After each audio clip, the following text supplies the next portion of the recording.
kupitia afua hii ya ufuatiliaji wa magonjwa au surveillance ya magonjwa ya mfumo ya hewa, tumeweza kutambua na kubaini vimelea mbalimbali ambavyo vinasababisha magonjwa mbalimbali ya mfumo wa hewa.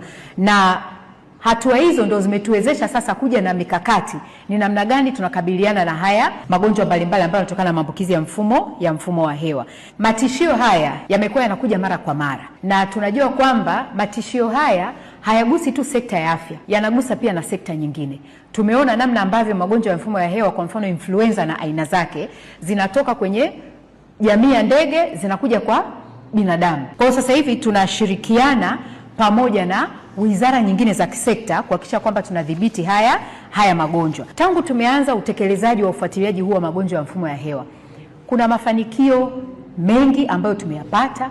Tumeweza kutumia mfumo huo kufuatilia virusi vinavyoleta maambukizi ya mfumo wa hewa almost zaidi ya 10 sasa hivi. Tumekuwa tunagundua kwamba kumbe kuna aina nyingine pia ya virusi ambavyo vinasababisha hayo mafua ya msimu ambayo tunakuwa tunayapata. Kiacha hizo influenza, H1N1, lakini kuna flu B, kuna rhinoviruses na virusi vingine vingi vya aina nyingi ambavyo tumeweza kuvifuatilia.